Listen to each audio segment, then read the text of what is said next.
नमस्कार, आप सभी का स्वागत है। मैं हूं आपके साथ शुभेंदु सिंह। और उत्तर प्रदेश के मुख्यमंत्री योगी आदित्यनाथ ने प्रधानमंत्री नरेंद्र मोदी के साथ एक तस्वीर साझा की।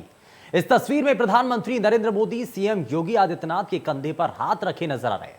सीएम योगी ने प्रधानमंत्री नरेंद्र मोदी के साथ जो तस्वीर शेयर की, उसके साथ उन्होंने लिखा कि हम निकल पड़े हैं प्रण करके, अपना तन मन अर्पण करके। जिद है, एक सूर्य उगाना है, अंबर से ऊंचा जाना है, एक भारत नया बनाना है।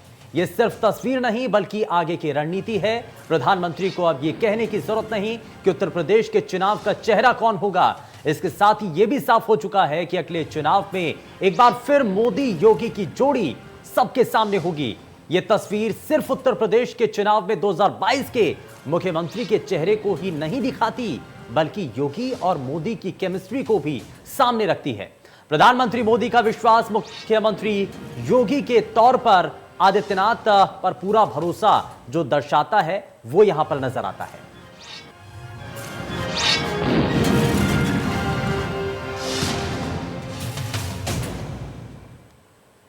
पीएम मोदी और सीएम योगी की फोटो पर क्या कुछ कहना है विपक्ष के प्रवक्ताओं का, नेताओं का, जरा वो भी आप सुनिए।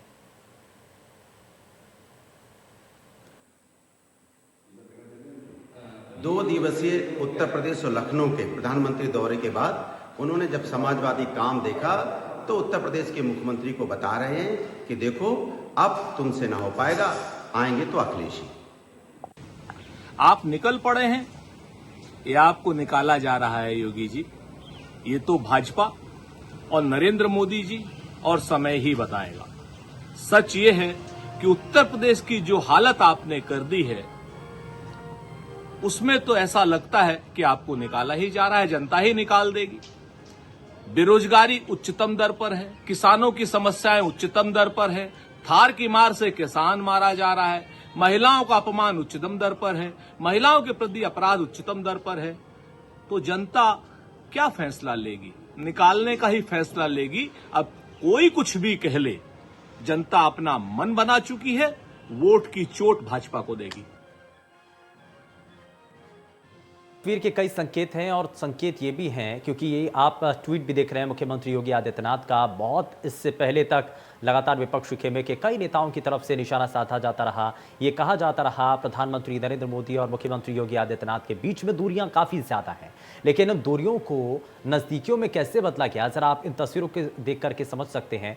और यहाँ पर मुख्यमंत्री की इस तस्वीर को साझा करने के साथ ही ये भी स्पष्ट हो चुका है कि अब संकेत हैं, उत्तर प्रदेश की कमान किसके हाथ में है, किसके नेतृत्व में आने वाले समय में चुनाव लड़ा जाएगा, भारतीय जनता पार्टी किसके नेतृत्व में चुनाव लड़ने जा रही है, यहां पर यह भी स्पष्ट होता नजर आ रहा है। साथ ही साथ यह भी साफ हो रहा है कि मोदी और योगी की जोड़ी, जिसका जिक्र बार बार होता है, देश की सियासत में इसका जिक्र भी होने लगा है, तो जाहिर तौर पर कुछ ऐसी ही तस्वीर अब आगे भी पेश की जानी है। और इसको पेश करने के लिए अब ये जो मुख्यमंत्री योगी आदित्यनाथ की तरफ से तस्वीर साझा की गई है, ये काफी भी है। और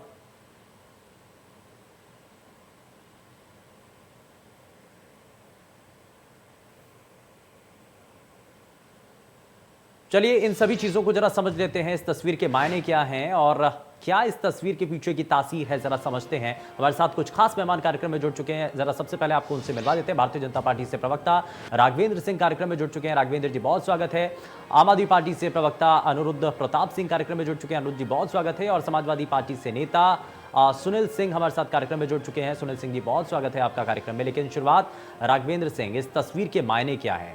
विपक्षी खेमा इस तस्वीर के आने से पहले पहले बहुत सारे आरोप लगाए जा रहे थे। प्रधानमंत्री नरेंद्र मोदी और मुख्यमंत्री योगी आदित्यनाथ के बीच में दूरियां पार हैं, ये कहते हुए निशाना साधा जा रहा था। लेकिन मुख्यमंत्री के द्वारा जब ये तस्वीर साझा की गई है, तो अब इसके मायने क्या है? जरा बताइए कि उत्तर प्रदेश में भाजपा का मतलब योगी आदित्यनाथ ही है, ये साफ हो रहा है क्या? निश्चित रूप से उत्तर प्रदेश में जो शेष विपक्षी राजनीतिक दल हैं, वो बड़े लंबे समय से अफवाह फैलाने में लगे हुए थे। पहले उन्होंने अफवाह फैलाने का प्रयास किया कि मोदी जी को उत्तर प्रदेश के मुख्यमंत्री से पद से विमुख करके केंद्र में लिया जा रहा है। उसके बाद इस प्रकार के बहुत से आरोप लगाए गए। अब 6 महीने पहले हमारे केंद्रीय नेतृत्व के बड़े बड़े नेता, संघ के अधिकारी आए थे। हमारे लगातार सक्रियता लखनऊ में बढ़ी थी, गतिविधियां संगठनात्मक बढ़ी थी। उसको भी विपक्ष ने बहुत ही उत्तर प्रदेश की जनता को बरगलाने का काम किया। लेकिन आज ये जो चित्र जारी हुआ है उससे लगभग पूरे परिदृश्य साफ हो गया है। पहला परिदृश्य साफ हो गया है, देश के जो नेता हैं माननीय नरेंद्र मोदी वैश्विक परिदृश्य के भी नेता बन चुके हैं। उत्तर प्रदेश में आपके योगी आदित्यनाथ और केंद्र में नरेंद्र मोदी जी दोनों पूरी तरीके से स्थापित नेता हैं, जनता का आशीर्वाद मिला हुआ है। तो निश्चित रूप से ये जोड़ी जो फोटो इस समय जो दिखाई पड़ रही है उससे एक तो ये है उत्तर प्रदेश में जो अटकलें लगाई जा रही थी नहीं, राघवेंद्र सिंह जी, कई बार ये कहा जाता है कि जो दिखता है वो होता नहीं है, और विपक्षी खेमे इसी तस्वीर को लेकर के अब ये कह रहे हैं कि जो दिख रहा है वो है नहीं, सच्चाई कुछ और है। और अब अगर ये तस्वीर सामने आ रही है तो इससे पहले जो मनमुटाव भारतीय जनता पार्टी के कई नेताओं के बीच में नजर आ रहा था, प्रदेश संगठन के बीच में भी कई विरोधाभास इसके बीच नजर आ रहे थे, तो क्या वो उजागर नहीं होंगे? और चुनाव में अगर ऐसा होता है, एक खेमा अगर हावी होता है, दूसरा खेमा अगर पीछे रह जाता है, तो नुकसान किसको होगा? देखिए, भारतीय जनता पार्टी में धड़ेबाजी और खेमेबाजी होती नहीं है। ये लोग जिस तरीके से भारतीय जनता पार्टी एक परिवार है, हमारे यहाँ कभी इस प्रकार का कुछ नहीं होता है। ठीक है सर, मैं वापस लौटता हूं जरा आपके पास, मैं आपसे इसी पर जवाब लूंगा। लेकिन हमारे साथ समाजवादी पार्टी के वरिष्ठ नेता सुनील सिंह भी हमारे साथ कार्यक्रम में बने हुए हैं। सुनील सिंह जी, ये जो तस्वीरें हैं, ये जो तस्वीरों के जरिए जो नजर आता है, क्या यही रियल पिक्चर है या पर्दे के पीछे कुछ और भी चल रहा है? ये कहा जा रहा है कि ये जो दिखाया जा रहा है, ये जो दिखाने की कोशिश की जा रही है, इसके पीछे की असल सच्चाई तो कुछ और है। मैं इस पर जवाब लूंगा, लेकिन जरा एक बार फिर से हम अपने सभी दर्शकों को वो ट्वीट भी दिखाते हैं। आज दरअसल मुख्यमंत्री योगी आदित्यनाथ के द्वारा एक ट्वीट किया गया, एक तस्वीर साझा की गई है, और इस तस्वीर के सामने आने के बाद उन्होंने दरअसल उस पर टैग भी लिया है।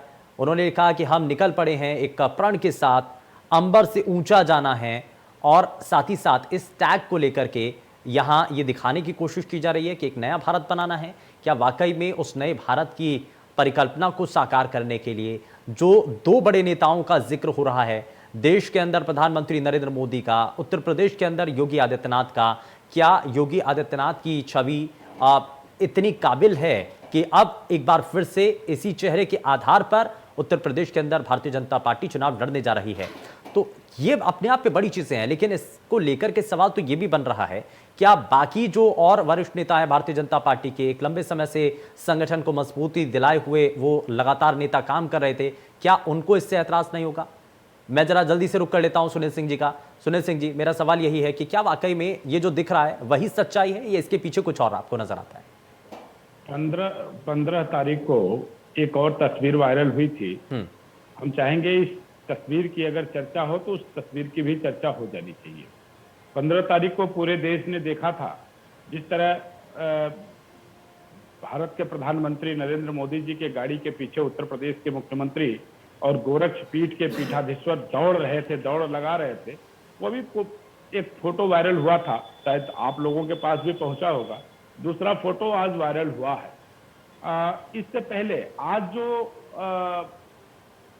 एक संदेश देने का प्रयास योगी आदित्यनाथ जी कर रहे हैं, ये संदेश देने का प्रयास योगी आदित्यनाथ ने ट्वीट किया है, उस फोटो को सार्वजनिक किया है योगी आदित्यनाथ ने।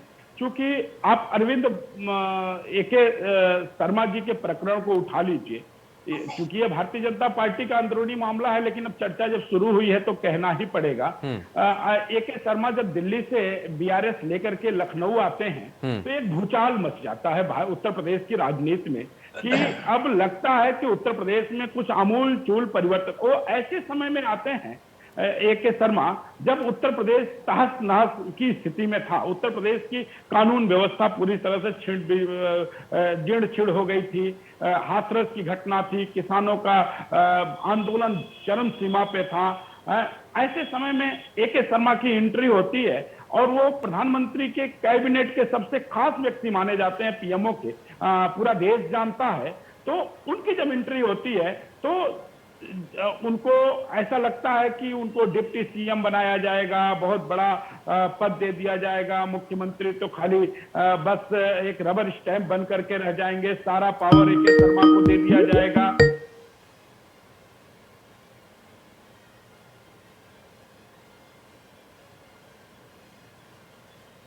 चलिए ठीक है, मैं वापस आता हूं सर आपके पास, मैं वापस आता हूं, लेकिन इन्हीं चीज़ों को लेकर के सवाल है। सवाल ये है कि जो दिखता है क्या वही में असल मायने में सच्चाई है? लेकिन इन तस्वीरों को लेकर के कुछ और भी जिक्र हो रहा है।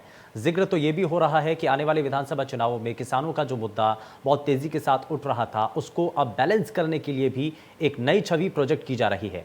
उस नई छवि के तहत ये भी नज़र आता है कि किसानों की हितैषी सरकार है, इसीलिए 3 कृषि कानूनों को वापस लिया गया है। ये दिखाने की और बताने की कोशिश भी है, ये जो बड़ा फैसला, बड़ा ऐलान प्रधानमंत्री के द्वारा हाल ही में किया गया, उसके बाद से कितना परिवर्तन हुआ है, ज़रा इसको लेकर के भी मैं बात करूंगा। और इसमें ज़रा ये भी जानने की कोशिश करेंगे कि आने वाले विधानसभा चुनाव में अगर इस विषय को उछाला जाता है और भारतीय जनता पार्टी आने वाले विधानसभा चुनावों से पहले अगर ये स्टैंड लेती है, ये ऐलान करती है, तो क्या वाकई में जो एक बड़ा डेंट, क्योंकि हाल ही में उपचुनाव हुए, उपचुनावों के जो परिणाम हुए, ये बार बार कहा जा रहा है कि उसी का नतीजा है, उसी के आधार पर ये बड़ा फैसला लिया गया है, तो क्या वाकई में किसानों के इस आंदोलन का कितना असर होता हुआ नजर आ रहा था? क्या उसी डैमेज कंट्रोल को करने के लिए ये 3 कृषि कानूनों को वापस देना पड़ा? अनिरुद्ध प्रताप सिंह। सबसे पहले तो इंडिया न्यूज के दर्शकों को मेरा जय हिंद।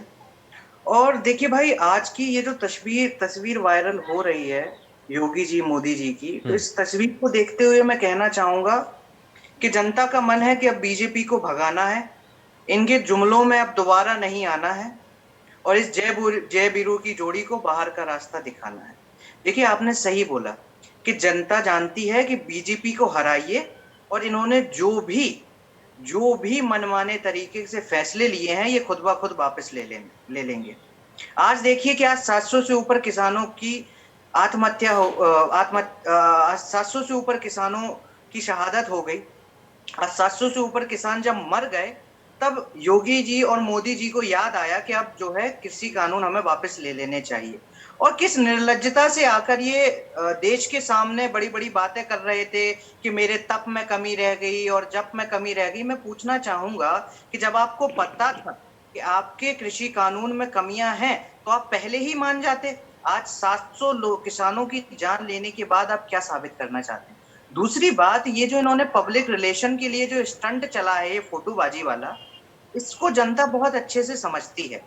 जैसा कि हमारे साथी प्रवक्ता बता रहे थे, कुछ दिन पहले एक और फोटो आई जिसमें योगी जी पीछे पीछे चल रहे थे, और उसी चीज को बैलेंस करने के लिए आज इन्होंने एक पब्लिक रिलेशन का स्टंट चला है। पर जनता ये समझ चुकी है कि आप इवेंट करिए, आप स्टंट करिए, पर आप जनता को सुविधा देने के हर फ्रंट पर ना करें।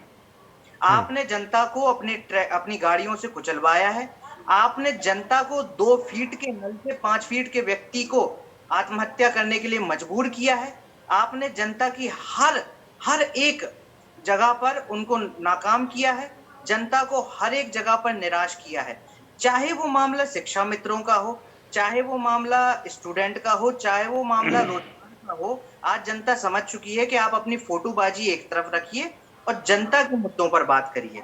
और इसीलिए जनता ने मन बना लिया है कि ये जो जोड़ी ने जाते हुए अपनी फोटो खिंचाई है, इसको यथार्थ सत्य बनाना है। जी ठीक है राघवेंद्र सिंह जी, ये जो दूरियां है ना मुख्यमंत्री की और प्रधानमंत्री के बीच में, ये उन दूरियों को लेकर के जो पहले तस्वीरें वायरल हुई थी, जिसका जिक्र समाजवादी पार्टी के वरिष्ठ नेता सुनील सिंह कर रहे हैं, अनिरुद्ध प्रताप सिंह कर रहे हैं, उन्हीं को डैमेज कंट्रोल के तौर पर अब ये नई तस्वीर साझा की गई है। क्या वाकई में यही सच्चाई है? और मेरा सवाल भी इसलिए यही था शुरुआत में कि जो दिख रहा है, क्या वही सच्चाई है या इसके पीछे कुछ और है? नहीं, देखिए, भारतीय जनता पार्टी एक लोकतांत्रिक दल है, लोकतांत्रिक तरीके से चलती है। ये चाहे कोई भी देश के छोटे बड़े राजनीतिक दल हों, ये सब एक एक परिवारों की पार्टियां हैं। ये लोग बेवजह का आरोप लगाते रहते हैं एक चित्र को लेकर के। चित्र किसी भी तरीके से खींचा जा सकता है। ये जो बता रहे हैं, जो चित्र हाईवे वाला फोटो है, वो भाई उसमें कोई ऐसी चीज नहीं है कोई आपत्तिजनक हो। ना कोई ऐसा डेंट लगा है। अब ये लोग जो है उत्तर प्रदेश का चुनाव इसी विषय पर लड़ना चाहते हैं तो लड़े, इनके पास कोई ऐसा विषय तो नहीं है। आम आदमी पार्टी ने दिल्ली ऐसा छोटे से प्रदेश को, राजधानी को तो संभाले नहीं पा रही है, उत्तर प्रदेश में आकर के दखल कर रही है। वहां 6-6 महीने से शिक्षकों को तनख्वाहें नहीं मिल रही है श्रीमान जी, वहां पर तो ये कुछ नहीं कर पा रहे हैं और यहाँ पर आकर के भाषणबाजी कर रहे हैं। समाजवादी पार्टी भी इसी तरीके का काम कर रही है। मुझे ताज्जुब होता है ये लोग विकास और सुशासन के एजेंडे से क्यों भागते हैं। इनकी सरकारें 4-4, 5-5 बार उत्तर प्रदेश में रह चुकी हैं। बेहतर हो ये उस विषय पर ज्ञान देने का काम करे। मेरी सरकार थी तो मैंने ये किया। अब ये चित्रों पर चर्चा करने लगते हैं, कभी जिन्ना को लेकर के आते हैं, कभी माला पहनने लगते हैं, कभी जब माननीय मुख्यमंत्री जी इटावा जाते हैं हेलीकॉप्टर पर गंगा जल छिड़कने के हेलीपैड पर काम करने लगते हैं। अरे ये लोग उत्तर प्रदेश में विकास और सुशासन के एजेंडे पर क्यों नहीं आते हैं। उत्तर प्रदेश की जनता ने इनके सरकार को बेहतर तरीके से देखा हुआ है। किस तरीके से उत्तर प्रदेश में हर तीसरे दिन दंगा होता था, बड़े बड़े अपराधी मुख्यमंत्री के साथ घूमा करते थे। किस समय मुजफ्फरनगर में जब दंगा हुआ था, ये लोग बेहयाई से जन्मदिन मना रहे थे सरकारी खर्चे पर। उत्तर प्रदेश की जनता भली प्रकार से सुनील सिंह जी जवाब दीजिए। सुनील सिंह जी जवाब दीजिए सर, जवाब दीजिए। जी नहीं, मैं राघवेंद्र जी ने कहा कि अपराधी मुख्यमंत्री के साथ घुमा करते थे। राघवेंद्र जी सच सुनने की थोड़ा क्षमता रखिएगा, यहाँ तो मुख्यमंत्री ही अपराधी है, पहली बात। दूसरी बात, किस सुशासन की बात आप कर रहे हैं। मुख्यमंत्री के गृह जनपद में मनीष नाम के व्यापारी की कत्ल पुलिस वाले गुंडे कर देते हैं, कौन सा सुशासन है। हाथरस की घटना भूल गए क्या, भूल गए क्या हाथरस की घटना। कस्टोरियल डेथ यहाँ पे उत्तर प्रदेश में कितनी हुई है मालूम है क्या आपको। कौन से सुशासन की बात करते हैं। और विकास की बात, एक भी काम आप इंडिया न्यूज के इस चैनल पे बैठे हुए हैं, चैलेंज है आपको, एक भी काम आप बता दीजिए जिसका शिलान्यास आपने किया है और आज तक 4.5 साल का से ज्यादा का समय बीत गया, उत्तर प्रदेश की सरकार ने उसका उद्घाटन किया हो, एक भी काम बता दीजिए। आपने कितना बड़ा यहाँ पर प्रोपेगेंडा फैलाया था कि हम इतना बड़ा जो है इवेंट किया था आपने उत्तर प्रदेश में, ऐसा लगा था कि पूरे संसार की फैक्ट्रियां आकर के उत्तर प्रदेश में लग जाएंगी। कितना पैसा खर्च हुआ सरकार का, कितना पैसा खर्च हुआ टैक्स का, कहां गई वो सारी आपके सारे एमओयू बताइए ना। आज इंडिया टीवी के इंडिया न्यूज के चैनल पे बताइए वो एमओयू जो ना आपने साइन किया था वो कहां गई, कहां लगी फैक्ट्रियां आपकी। इन्वेस्टर समिट की जो अब बड़े बड़े दावे आपने किया था लखनऊ में आकर के, वो दावे कहां गए आपके, बताइए ना उत्तर प्रदेश के लोगों को। ठीक है राघवेंद्र सिंह जी, ये नौकरियों को लेकर के और बेरोजगारी का जो संकट है वो आज पूरे प्रदेश के सामने है। प्रदेश ही नहीं बल्कि देश के सामने है, दुनिया के सामने भी है। लेकिन कैसे इस उबर पाने के लिए कोई तो रोड मैप होगा, कोई तो रणनीति होगी और कैसे बढ़ते पलायन को रोकने के लिए भी काम किया जा रहा है। नहीं, निश्चित रूप से हाँ। मैं बार बार कह रहा हूं, मैं तो अपनी बात कहने के लिए बैठा हुआ हूं। मैं छाती ठोक के जो बातें कहूंगा हमारी सरकार ने कही है। मैंने भी समाजवादी पार्टी के प्रवक्ता से कहा कम से कम अपनी 4-5 उपलब्धियां ऐसी तो बता देते जो पिछली सरकार में इन्होंने की थी, वो विषय नहीं। हमारी उपलब्धि का फीता आप काट रहे हैं। मैं बता रहा, सुनिए जी मेरा समय, सुनिए जी मेरा समय, सुनिए जी बीच में इंटरप्ट मत करिए, सुनिए जी ये तरीका नहीं है, सुनिए जी नहीं ठीक है सुनील जी, सुनील जी, सुनील जी ठीक है, सुनिए जी ये तरीका नहीं है, सुनिए जी ये तरीका नहीं है, नहीं चलिए ठीक है, ठीक है, एक मिनट जरा सुन लीजिए सुनील जी, जरा सुन लेते हैं उसके बाद में वापस आता हूं आपके पास। राघवेंद्र जी देखिए, भारतीय जनता पार्टी ने जिस तरीके से 1400 करोड़ की संपत्ति अपराधियों से छुड़ाई जो सरकारी जमीन पर कब्जे थे, उसमें से 80% समाजवादी पार्टी के गुंडों ने किया हुआ था। पूरे उत्तर प्रदेश की जनता ने सोशल मीडिया समाचार पत्र के माध्यम से जाना। हमारी सरकार ने उत्तर प्रदेश में 4.5 लाख सरकारी नौकरियां देने का काम किया। समाजवादी पार्टी ने 2 कार्यकालों में इतनी सरकारी नौकरियां, फिर बोल रहे अपने समय क्यों नहीं बोलते, अपने समय क्यों नहीं बोलते, अरे आप झूठ बोल रहे हैं प्रदेश की जनता, आप बताइए, आपको प्रदेश की जनता झूठ बोल रहे हैं। सुनील जी आप अपने समय में बोलिए, आप लोग गुंडे चैनल पे बैठ के करते हैं, जब सरकार में होते हैं सड़कों पे करते हैं। आपको ये तरीका नहीं यहाँ नहीं चलेगा, लेकिन यहाँ नहीं चलेगा। ठीक है ठीक है सुनील सिंह जी जरा सुनिए, मैं वापस आपको मौका दूंगा। अनुज जी आता हूँ आपके पास। भाई मैं ठीक है एक मिनट, हाँ मैं बीच में नहीं बोलता हूँ, आप भी ना बोला करिए, बीच में बोलिए लेकिन सही बोलिए, अगर गलत बोले तो बीच में बोले, मैं बीच में नहीं नहीं बोलता हूं। ठीक है सर, ठीक है, एक मिनट जरा सुनील सिंह जी, सुनील जी जरा सुनिए ना, सुन तो लीजिए पहले, आप एक बार सुन लीजिए वो कहना क्या चाह रहे हैं, जरा वो सुन लेते हैं उसके बाद आप काउंटर कीजिए। 4.5 लाख सरकारी नौकरियां मिली थी क्या? हाँ आपके कार्यकाल में 4.5 लाख सरकारी नौकरियां मिली थी क्या? मैंने ओडीओपी के माध्यम से भारतीय जनता पार्टी की उत्तर प्रदेश सरकार ने 5,000 करोड़ का ऋण बांटा। इसमें 25 लाख रोजगारों का सृजन हुआ। हमारी सरकार ने उत्तर प्रदेश में 10 महानगरों में मेट्रो चलवाने का काम कर रही है। इसमें 2 आगरा और कानपुर में 2 इस महीने चल जाएंगी।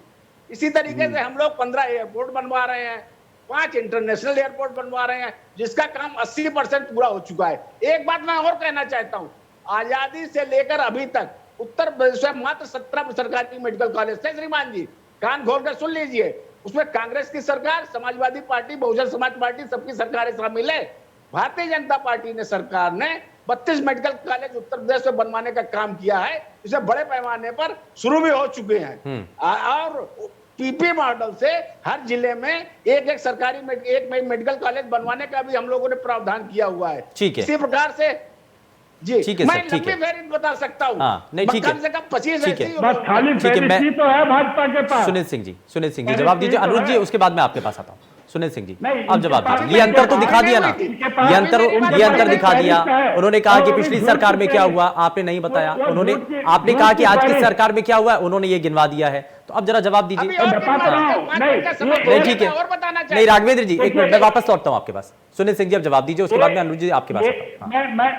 मैं आज डिबेट पे आप बैठे हुए हैं राघवेंद्र जी, मैं इनसे पूछना चाहता हूँ, आप भी इनका मैनिफेस्टो। अरे आप बताइए कुछ, मैं आपसे पूछ रहा हूँ, आपने विकास क्या किया उत्तर प्रदेश में? मैं आपसे पूछ रहा हूँ, आपने क्या किया? मुझसे मैंने तो जवाब दे दिया अपना।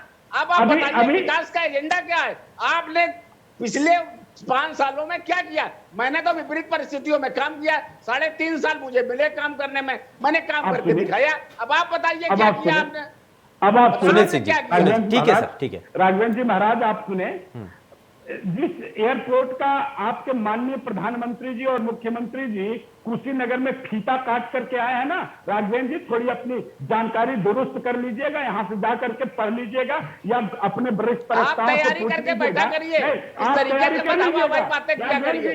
नहीं सुनील जी तर्क के साथ बात करिए ना, पॉइंट टू पॉइंट बात कीजिए सर। नहीं मैं कह रहा हूं पर्सनल कमेंट नहीं, बस पर्सनल कमेंट नहीं किसी को।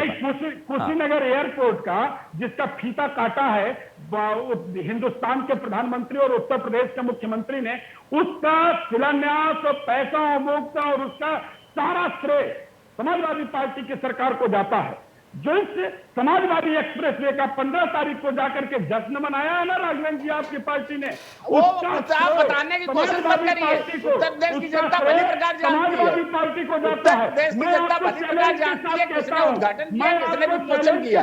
आप चिंता मत करिए। सुनील सिंह जी सुनिए, ठीक है, आप भी कह रहे हैं कि इसका श्रेय समाजवादी पार्टी को जाना चाहिए, इसका श्रेय समाजवादी पार्टी को जाना चाहिए, बिल्कुल जाना चाहिए। लेकिन भारतीय जनता पार्टी के जो प्रवक्ता हैं या नेता हैं वो बार बार यही तो सवाल उठा रहे हैं कि इससे पहले की सरकार में सिर्फ फीता काट दिया जाता था, निर्माण होता नहीं था, वो पेंडिंग होता रहता था, लटका रहता था। अब तो आपको खुशी होनी चाहिए कि आपकी सरकार में जिन चीजों के फीते काटे गए या जिनके लिए नींव रख दी गई उनको पूरा तो करवाया गया। ये तो खुशी की बात है। हाँ, ये कह रहे हैं हम आगरा में मेट्रो चलाएंगे। वाह, इस महीने 2 जगह चलेगी। आप लोगों ने क्या काम किया? आधा अधूरा लखनऊ का मेट्रो बना दिया, उसी आधार पर ठोकने लगे। अरे सुनील जी, एक आधा अधूरा लखनऊ का बना करके ठोकने का काम किया। अब जो है उत्तर प्रदेश की जनता बेवकूफ बनने वाली नहीं है सुनील जी। उत्तर प्रदेश की जनता भली प्रकार जानती है और विनाशवादी लोग। चलिए मैं जरा अनिरुद्ध को भी शामिल कर रहा हूँ। अनिरुद्ध जी ठीक है, जरा चर्चा में शामिल हुई। देखिए भाई, बड़ी चालाकी से हमारे राघवेंद्र जी ने कहा बनाएंगे, चलाएंगे, बताएंगे। भाई आपके साल पूरे होने को आ गए, अगली साल चुनाव है, आप कब ये कहेंगे कि बनाया है, दिखाया है, चलाया है, कब बोलेंगे? दूसरी बात, मैं साथी सुनील जी की बात का जवाब राघवेंद्र जी के बिहाफ पे देना चाहता हूं। मैं बताऊंगा इनके कार्य क्या है। मैं बताता हूं, इनका कार्य है जल शक्ति मिशन में एक बड़ा सा घोटाला। इनका कार्य है इनके शिक्षा मंत्री द्वारा, जब ये कोरोना काल में स्कूल बंद थे तब उन स्कूलों से बच्चों की मिड डे मील और उनकी ड्रेस के नाम पे 9 करोड़ का घोटाला। और सबसे बड़ी उपलब्धि जो बीते 5 सालों में मोदी योगी जी के राजकाल में जो भारतीय जनता पार्टी ने हासिल की है, वो है राम मंदिर की जमीन की खरीदी में घोटाला। तो घोटालों की फहरिस्त में इन्होंने 100 में से 100% अंक पाए हैं। हमारे साथी राघवेंद्र जी ने शिक्षा की बात करी। मैं बताना चाहूंगा, अभी एक लिस्ट जारी हुई है, जाइए पढ़ लीजिए राघवेंद्र जी, और उस लिस्ट में बताइए कि उत्तर प्रदेश का कौन सा सरकारी स्कूल है। दिल्ली का सरकारी स्कूल पहले स्थान पर, और उसी 10 स्कूलों की लिस्ट में 3 नाम और दिल्ली के सरकारी स्कूलों के हैं। आपका सरकारी स्कूल कहाँ है जो योगी जी ने बनाया है? ठीक है, तो ये जो जाती हुई फोटो है ये यथार्थ सस्त होने वाली है, क्योंकि कार्य तो आपने किया नहीं है। फीता काटने वाली सरकार को इस बार जब उनका वोट कटेगा तब उन्हें जनता के मूल्यों की पता चलेगी। ये एक जगह चुनाव हारे तो उन्होंने पेट्रोल के दाम कम कर दिए, अभी यहाँ चुनाव हारने की दूसरी बात शुरू हुई तो पता चला जनवरी से 300 रुपए सब्सिडी भी देना शुरू कर देंगे। भाई आप देखिए, जैसे जैसे इनको पता चलेगा कि ये चुनाव और जगह हारने वाले हैं, ये पुराने 500 और 1000 के नोट भी चलाना शुरू कर देंगे। ये वो लोग हैं, ये पहले थूकेंगे फिर उसके बाद चाटेंगे और सिर्फ नहीं, और सिर्फ ठीक है सर, जनता को नहीं मारने हाँ, मजबूर करेंगे। ठीक है, इस तरीके से भाषा थोड़ा सा संयमित बोला करके श्रीमान नहीं जी। बिल्कुल, इसमें आप एक संयमित भाषा के राजनीतिक साथ दल के प्रवक्ता हैं, हाँ, कम ठीक से है, कम भाषा ठीक है। तो संयमित बोला राघवेंद्र जी करिए। जरा जवाब दीजिए सर, राघवेंद्र जी जवाब दीजिए। ठीक है, भाई मैं भाई लीजिए, देखिए, ठीक है, ठीक है, राघवेंद्र जी, राघवेंद्र जी, ठीक है सर, राघवेंद्र जी एक मिनट, ठीक है, राघवेंद्र जी संयम जवाब का परिचय दिया करिए। आप संयम एक का- राजनीतिक दल के प्रवक्ता है, कम मुझे अपेक्षा है आप सामान्य शिष्टाचार का परिचय किया करिए। इस प्रकार की भाषा उचित नहीं है चैनल पे बैठ मैं के। आपको वही बता रहा हूँ। नहीं नहीं, इस प्रकार की भाषा उचित नहीं है। ये तो आपने 3 कृषि कानून वापस ले लिए, आप उन 700 शहीद हुए किसानों को क्या जवाब देंगे? उनके परिवारों को क्या जवाब देंगे? क्या ये कानून पहले वापस नहीं हो सकते थे? तब आप कौन से अहम के घोड़े पर सवार थे? तब आपके प्रधानमंत्री जी, हमारे माननीय प्रधानमंत्री जी कौन से अहम के घोड़े पर सवार थे कि 700 किसानों की शहादत हो जाने के बाद उन्हें याद आया कि मेरी तपस्या में कोई कमी रह गई है। आपकी तपस्या में नहीं है, आपकी नियत में कमी है, और इस नियत की कमी को जनता ने चलिए ठीक है, जरा जवाब ले लेते हैं राघवेंद्र जी। आने वाले हैं राघवेंद्र जी, बार बार ये सवाल उठ रहा है, आपको भी लगता है कि आने वाले विधानसभा चुनाव से पहले ये सवाल जरूर उठेगा कि आपने 3 कृषि कानूनों को वापसी लेने का मास्टर स्ट्रोक तो खेल दिया, लेकिन अब सवाल तो बड़ा ये है कि इस फैसले को पहले भी लिया जा सकता था, और बार बार ये सवाल भी उठ रहे हैं कि इस आंदोलन के दौरान जिन किसानों की मौत हुई है, क्या उन किसानों की मौत की जिम्मेदारी कौन लेगा फिर? राघवेंद्र जी देखिए, मैं बार बार इन दोनों लोगों से पूछ रहा हूं, भाई आम आदमी पार्टी तो उत्तर प्रदेश में दखल बिल्कुल है नहीं इनका, और ना आगे आने वाले समय में होगा। मैं इनकी चिंता नहीं कर रहा हूं, मैं इनसे कोई प्रश्न पूछने का अधिकारी हूं। लेकिन समाजवादी पार्टी जो, अरे मेरी बात होने दीजिए, आप अपने समय, अजीब आप लोग हैं, अजीब बात कर रहे हैं अनुरोध जी। आप उत्तर प्रदेश हैं क्या? 3 में कि 13 में आप हैं क्या? आप 3 में 13 में कहीं कुछ है? आप दिल्ली संभाले नहीं पा रहे हैं, उत्तर प्रदेश में ज्ञान दे रहे हैं। अजीब लोग हैं आप लोग। वहाँ 6-6 महीने से तनख्वाहें नहीं मिल रही हैं, वहाँ चलते हुए अस्पताल बंद हो रहे हैं। आप क्यों ज्ञान दे रहे हो भाई? उत्तर प्रदेश में इस प्रकार से नहीं, ठीक है, एक एक करके सर, एक एक करके अनिरुद्ध जी, एक एक करके। मैंने आपको भी समय दिया, वापस मैं आपको वापस लौटूंगा, आपको से रिएक्शन लूंगा, ठीक है राघवेंद्र जी। देखिए, समाजवादी पार्टी के प्रवक्ता से मुझे अपेक्षा थी वो टू द पॉइंट कुछ बातें बताते तो मुझे भी बेहतर अच्छा लगता। भारतीय जनता पार्टी की सरकार ने, इससे पहले समाजवादी पार्टी की सरकार थी, केंद्र की योजनाएं हर प्रदेश में चलती हैं। जब समाजवादी पार्टी की सरकार 2017 में गई थी तो उस समय एक भी केंद्रीय योजना में उत्तर प्रदेश का नंबर नहीं था। मैं बहुत ही गर्व से आप कहना चाहता हूं, भारतीय जनता पार्टी की उत्तर प्रदेश सरकार में 44 ऐसी योजनाएं हैं जो देश में अव्वल हैं, जो केंद्रीय योजनाएं उत्तर प्रदेश में नंबर 1 पर काम कर रही हैं। इसका मतलब उत्तर प्रदेश में काम हो रहा है। भारतीय जनता पार्टी की, जब समाजवादी पार्टी की उत्तर प्रदेश सरकार गई थी, उत्तर प्रदेश में बेरोजगारी दर 17.5% थी। हमने विपरीत परिस्थितियों के बावजूद उत्तर प्रदेश में बेरोजगारी दर घटा करके 6.5% की। इसका मतलब इस क्षेत्र में भी बड़ा काम हुआ है। 11.5% हमने बेरोजगारी को रोजगार देने का काम किया है। तो निश्चित रूप से इसी तरीके से हम लोग विकास और सुशासन के एजेंडे पर बिल्कुल काम कर रहे हैं, और हम लोग जीरो टॉलरेंस की नीति दोनों विषय पर लेकर के चल रहे हैं। राघवेंद्र जी, आप तो ये भी कह रहे हैं कि किसानों के लिए आपने बहुत कुछ किया, आपने पानी की व्यवस्था की है, आपने किसानों के लिए बहुत सारे कदम उठाए हैं, लेकिन उसके बावजूद भी किसान तो नाराज हैं। ये तो आपको बात माननी पड़ेगी, और इसीलिए इसी दबाव के चलते तो 3 कृषि कानून वापस लिए गए ना। देखिए, इस विषय में हमारे देश के प्रधानमंत्री जी का भी बयान आ चुका है, और अगर उनके बयान को हम एक एक शब्द अगर सुनते हैं तो उसमें हमें लग रहा है डिबेट में ज्यादा कुछ कहने के लिए रहा नहीं है। भारतीय जनता पार्टी की सर्व समाज की पार्टी है। हम लोग बहुत संवेदनशील लोग हैं, किसानों के हितों की भी रक्षा करते हैं, व्यापारियों की, छात्रों की, हर वर्ग में हम लोगों ने काम किया है। जब हमारी सरकार बनी थी पहले दिन हमने 32,000 करोड़ का किसानों का ऋण माफ किया था। तो ये कहना हमें लग रहा गलत होगा कि भारतीय जनता पार्टी से किसान नाराज है, ऐसा नहीं है। पश्चिमी उत्तर प्रदेश में थोड़ा सा ऐसी हलचल थी, लेकिन ऐसा नहीं है। भारतीय जनता पार्टी से पश्चिमी उत्तर प्रदेश का किसान भी संतुष्ट है, पूरे उत्तर प्रदेश का किसान जो है। अच्छा, एक सवाल मैं और जल्दी से आपसे करना चाह रहा हूं राघवेंद्र जी। 2022 के अंदर जब विधानसभा चुनाव होने हैं तो 2022 का ही लक्ष्य दिया गया था किसानों की आय दोगुनी करने का। अब इस बड़े सवाल को लेकर के जब आप गांव में, देहात में जाएंगे, किसानों से मिलेंगे, तो क्या वो आपके सामने सवाल नहीं रखेंगे कि 2022 में किसानों की आय यानी कि उनकी आमदनी दोगुनी हो जाएगी, ये भरोसा दिया गया था? क्या वाकई में इस भरोसे पर कायम है? कितनी पूरी हुई? कितने प्रतिशत ऐसे किसान हैं जिनकी आमदनी दोगुनी हो गई? नहीं, निश्चित रूप से आमदनी बढ़ाने का हम लोगों ने प्रयास किया है और बहुत बढ़ी भी है। लेकिन ये 1.5 वर्ष जो कोरोना काल ने अवरोध पैदा कर दिया है, तो निश्चित रूप से उसमें गति को थोड़ी कमी मिली है। उत्तर प्रदेश में 45 लाख से अधिक गरीबों को हम लोगों ने निःशुल्क आवास उपलब्ध कराने का काम किया है। 1.5 करोड़ घरों को मुफ्त बिजली देने का काम किया है।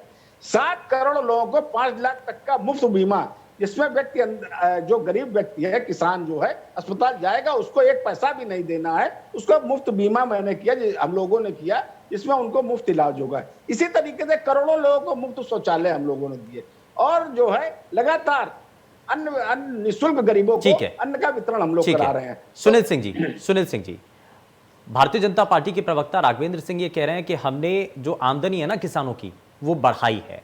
बेशक 2022 तक लक्ष्य जो था वो पूरा नहीं हो पाया, लेकिन किसानों की आमदनी बढ़ी है। आपको नजर आता है क्या? पता नहीं राघवेंद्र जी किसान है कि नहीं है, लेकिन मैं तो किसान हूं। मेरी आमदनी और उत्तर प्रदेश की जनता, उत्तर प्रदेश का किसान अगर आपके इस शो को देख रहा होगा तो मन ही मन भारतीय जनता पार्टी और भारतीय जनता पार्टी के नेता के बारे में किस शब्द का प्रयोग कर रहा होगा, मैं आपके चैनल पे बैठकर नहीं बता सकता। अरे आप अपनी चिंता करिए, किसानों के, गरीबों की चिंता मत करिए। अपनी बात आप कब कहते हैं? नहीं, मैं तो भारतीय जनता पार्टी की नहीं, मैं बात वही कर रहा हूँ। जब भारतीय जनता पार्टी का कोई प्रवक्ता, अरे आप अपना विकास बता दीजिए, मुझे खुशी होती।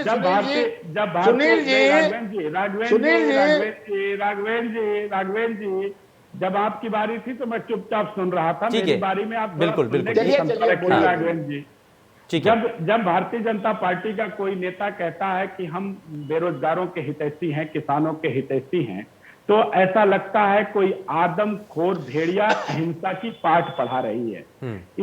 ये बेरोजगारों के हितैषी नहीं है, ये किसानों के हितैषी नहीं है, ये व्यापारियों के हितैषी नहीं है, ये सिर्फ अडानी और अंबानी के हितैषी हैं। देश तो डाला सब कुछ भाई राघवेंद्र जी आपने, क्या बचा? क्या दे के जाएंगे अपने बच्चों को? क्या देंगे अपनी आने वाली पीढ़ी को? कौन सा भारत दे करके जाएंगे? बेच तो दिया, और आज जो पीठ पे हाथ रख करके मोदी जी, योगी जी से कह रहे हैं ना, वो कह रहे हैं कि मैंने तो सब बेच दिया। उत्तर प्रदेश में जो नहीं, सुनील सिंह जी, भारतीय जनता पार्टी के नेता तो बार बार यही कहते हैं ना कि आप जब सत्ता में थे और उसके बाद जब आपकी वापसी हुई, जब जनता ने भारतीय जनता पार्टी को चुना, तो आप क्या दे करके गए? आप टूटी हुई सड़कें दे करके गए, किसानों के ऊपर जो कर्ज था वो बकाया ऐसे ही छोड़ करके गए थे। तो शायद भारतीय जनता पार्टी के लोगों को पता नहीं है। हमने जो विकास की गति बढ़ाई थी 2012 से 2017 के बीच में, इतिहास गवाह है, पूरा उत्तर प्रदेश जानता है। वो गति 2017 में विकास की जो गति रुकी थी ना, एक कदम भी आगे नहीं बढ़ पाई है। और तो मैं चैलेंज के साथ कहता हूं कि अगर भारतीय जनता पार्टी के लोग अपने संकल्प पत्र के एक लाइन में भी आगे बढ़े हों तो मैं मान लूंगा कि हाँ, भारतीय जनता पार्टी जनता की हितैषी है। इनके कथनी और करनी में जमीन आसमान का फर्क है। इन्होंने जो जो कुछ कहा, पहली लाइन थी कि हम किसानों की आय दोगुना कर देंगे। आय दोगुना तो नहीं हुआ, 750 किसान अलग से मर गया 750 किसान। उसकी जमीन हड़पने के लिए, उसकी जायदाद हड़पने के लिए आपने काला कानून ले आया। चलिए, सद्बुद्धि आई आपको। चलिए, मैं जरा इस पर भी जरा सुनील सिंह जी, ठीक है, 3 कृषि कानूनों के जरिए, चलिए 3 कृषि कानून तो अभी आए, लेकिन उससे पहले क्या किसान खुशहाल था? आप इतने लंबे समय से उत्तर प्रदेश की बात कर लीजिए, देश की बात कर लीजिए, क्या किसान की स्थिति पहले ठीक थी? 3 कृषि कानूनों के आने के बाद तो आप कह रहे हैं कि इसने तो किसानों को बर्बाद कर दिया, काले कानून है, लेकिन उससे पहले क्या स्थिति थी? क्या उससे पहले ठीक थे किसान? खुश थे, खुशहाल थे? मैं कह रहा हूं किसानों की स्थिति पहले से बदहाल थी। हाँ। लेकिन इसके लिए हर राजनीतिक पार्टी जिम्मेदार रही है, जिसकी सरकार केंद्र में रही है, प्रदेश में रही है। ठीक है, नहीं, मैं जरा अनिरुद्ध जी, ये कह रहा हूं ना, एक मिनट मेरी बात सुन लीजिए। जी। जैसे हर सरकारों ने किसानों के लिए किया, सभी ने किया, हमने भी किया, हमारे पहले की सरकारों ने भी किया, लेकिन इन्होंने तो दावे के साथ संकल्प पत्र, संकल्प क्या होता, कसम पत्र, कसम खाया था। जिस राम के बल पे ये फर्श से लेकर अर्थ पे आए, उस राम के का संकल्प लेकर के इन्होंने एक संकल्प पत्र बनाया था और संकल्प लिया था, कसम खाया था कि हम किसानों की आय दुगनी कर देंगे। आप बताइए इस चैनल पर बैठ करके, क्या किसानों की आय दुगनी हुई? अगर दुगनी नहीं हुई तो नैतिकता के आधार पर योगी आदित्यनाथ को उत्तर प्रदेश छोड़ करके चले जाना चाहिए। जहां पे मोदी जी कह रहे हैं जाने के लिए, चले जाना चाहिए। नहीं, आपको जनता के बीच में जाने का। अनिरुद्ध प्रताप सिंह, इन्होंने कहा था कि 70 लाख लोगों को उत्तर प्रदेश में प्रतिवर्ष, कहा था कि नहीं कहा था बता दीजिए, कहा था कि नहीं कहा था कि 70 लाख लोगों को उत्तर प्रदेश में रोजगार देंगे, 2 करोड़ लोगों अरे को बेरोजगारी दर 11% कब हुई है? सुनिए, बेरोजगारी दर 11% कब हुई है आपकी सरकार से? 11% कब हुई है कि नहीं हुई है? 70 लाख से ज्यादा लोगों को रोजगार मिला है। आपने कहा अरे था कि भाई, रोजगार देंगे, आप बात सुनने को नहीं तैयार है। आप नहीं, उससे ज्यादा रोजगार मिला है, उससे ज्यादा है। ये बताइए, बेरोजगारी दर 11% कैसे 11.5% कम हो गई? बेरोजगारी दर हवा में कम हो गई क्या? बेरोजगारी दर हवा में कम हो गई? आप कहिए, अरे बेरोजगारी दर हवा में कम हो गई क्या? आप बताइए, 11.5% आपकी सरकार से मेरी बेरोजगारी दर कम हुई है। हमारी सरकार ने 11.5% बेरोजगारी दर कम की है। हमारी सरकार ने 11.5% बेरोजगारी दर कम की है। व्यापारी आपको क्षेत्र में घुसने नहीं देगा, वो मजदूर जो पैदल चल करके, आप चिंता मत करिए, आप उसकी चिंता मत करिए, आप अपना देखिए। ट्विटर से सरकार चलाइए, ट्विटर से पार्टी चलाइए, आप लोग ठीक है। पार्टी चलाइए। राघवेंद्र जी एक मिनट जरा, ठीक है राघवेंद्र जी, सुनील सिंह जी, ठीक है सर, ठीक है, नौजवान रोजगार मांगेगा आपसे, ठीक है सर, ठीक है, आपने अपनी बात रख ली, ठीक है, दुर्दशा का आपको जिम्मेदार मानेगा, ठीक है सर, मजदूर आप अपनी बेबसी का जिम्मेदार मानेगा, ठीक है। व्यापारी अपने अनिरुद्ध प्रताप सिंह को भी जरा चर्चा में शामिल कर लेता हूँ। अनिरुद्ध, किसानों को लेकर के बार बार ये कहा जा रहा है और बार बार इस तस्वीर का भी जिक्र हो रहा है कि जाते हुए की तस्वीर है, ये अब सत्ता से वापसी की तस्वीरें हैं और यही प्रधानमंत्री भी इस तरफ इशारा कर रहे हैं। आपको भी क्या ऐसा नजर आता है? दूसरी बड़ी चीज ये कि किसानों का जिक्र हो रहा है, किसानों की आमदनी दोगुनी करने का बड़ा सवाल, ये भारतीय जनता पार्टी ने एक लक्ष्य निर्धारित किया था, लेकिन ठीक है, इसको लेकर के भारतीय जनता पार्टी से मैं सवाल भी कर चुका हूं, लेकिन आपको क्या नजर आता है इससे पहले उत्तर प्रदेश के अंदर जो सियासत होती रही है या जितनी भी राजनीतिक दल सत्ता पर काबिज हुए हैं, उन सभी की नाकामी है, इसमें किसानों के लिए आज तक कुछ नहीं कर पाए? देखिए भाई, सबसे पहले तो मैं इंडिया न्यूज को कहना चाहूंगा कि वो बधाई का पात्र है कि आज उनके न्यूज चैनल पर बीजेपी के प्रवक्ता ने खुद स्वीकारा कि हमसे पश्चिमी उत्तर प्रदेश के किसान नाराज चल रहे थे। अरे कहा है? अरे अनिरुद्ध जी, हवा में बोलने लगते हो राघवेंद्र जी, आपको अरे अनिरुद्ध जी थोड़ा सही बोला करिए। आप मुझे मेरी बात रख लेने दीजिए। मैं सम्मान किया, हमारी बात को तोड़ मरोड़ रहे हैं भाई। हमारे उत्तर प्रदेश का वर्तमान में कोई किसान नाराज नहीं है हमसे। मैं आपके समय का सम्मान रखा, आप मेरे समय का सम्मान रखिए। देखिए, झूठ तो ना बोलिए भाई, नौकरी चली जाएगी राघवेंद्र जी की। अरे झूठ मत बोलिए भाई, चली जाएगी। थोड़ा सा बैकवर्ड कर अपनी चिंता करिए भाई, बोल रहा था। नहीं, ठीक है सर, सुनील जी एक मिनट जरा सुनिए ना, सुनील सिंह जी, जरा सुनिए, बाकी पैनलिस्ट पे जरा उनको भी सुनिए, मैंने आपको भी मौका दिया। दूसरी देखिए, आपने सही कहा कि किसानों के साथ सारी सरकारों ने अन्याय किया, इसीलिए दिल्ली में एक ऐसी सरकार है जो किसानों को 5,000 प्रति हेक्टर मुआवजा देती है अगर उनका नुकसान होता है। दूसरी चीज, पराली जैसी समस्या से निपटने के लिए हम किसानों को जेल नहीं भेजते हैं, उनको निःशुल्क रूप से घोल प्रोवाइड करते हैं ताकि वो पराली जैसी समस्या से निपट पाए। और तीसरी सबसे इंपॉर्टेंट बात, ये बात सत्य है भाई कि आज जब इनको लगने लगा कि ये चुनाव हार रहे हैं तो ये तीनों कृषि बिल वापस हुए। आपको याद है भाई, वो एक सीताफल की महिला जो किसान थी, उनका वीडियो वायरल हुआ था कि क्या आपकी आय दोगुनी हुई, और उसके बाद एक और वीडियो वायरल हुआ जिसमें वो बोल रही थी कि मुझको जबरदस्ती मजबूरी बस ये शब्द बुलवाए गए। तो अगर आप सिर्फ इवेंट के रूप में या एक चुनावी मुद्दे के रूप में ये दिखाना चाहते हैं कि किसानों की आय दोगुनी हुई, तो ये सिर्फ एक जुमला है। और आखिरी बात मैं कहना चाहूंगा, राघवेंद्र जी तो इस तरह बता रहे थे कि रोजगार का इन्होंने बाढ़ ला दी हो, तो मैं राघवेंद्र जी से पूछना चाहूंगा, पिछले 90 दिनों से लखनऊ में फिर वो कौन लोग बैठे हैं जो अपने रोजगार के लिए पानी की टंकी पर चढ़े हुए हैं? वो कौन लोग हैं जो योगी जी के सामने आकर अपनी महिलाएं सर मुड़वा देती हैं? वो कौन लोग हैं जो कहते हैं या खून से पत्र लिखकर योगी जी को भेजा करते हैं? अगर ये वो लोग रोजगार के लोग नहीं है तो ये कौन है? कौन है ये लोग? आप इनको झुठला रहे हैं। आप जनता के सामने ये बताना चाहते हैं कि मैंने अच्छा ठीक है, मैं जरा, समय थोड़ा सा कम है, मैं जरा अनुरोध, मैं जल्दी से एक सवाल आपसे करना चाह रहा हूँ। अब यहाँ इस तस्वीर के जरिए, क्योंकि हम केंद्र में तो हमारी ये तस्वीर ही नजर आती है और प्रधानमंत्री मुख्यमंत्री जब एक साथ नजर आते हैं तो यानी कि ये प्रोजेक्शन है कि इस चुनाव को योगी आदित्यनाथ के चेहरे पर भारतीय जनता पार्टी ये चुनाव लड़ने जा रही है। आम आदमी पार्टी की तरफ से चेहरा आप किसको देख रहे हैं और क्या आपको लगता है कि वाकई में उस चेहरे के साथ, या फिर गठन के बाद जो अक्सर राजनीतिक दलों की तरफ से कह दिया जाता है कि पहले सत्ता में आएंगे, पहले जीत जाने दीजिए, उसके बाद हम तय कर लेंगे? देखिए, आम आदमी पार्टी ने उत्तर प्रदेश की जनता के साथ एक वादा किया है कि यह चुनाव केजरीवाल मॉडल के नाम पे लड़ा जाएगा।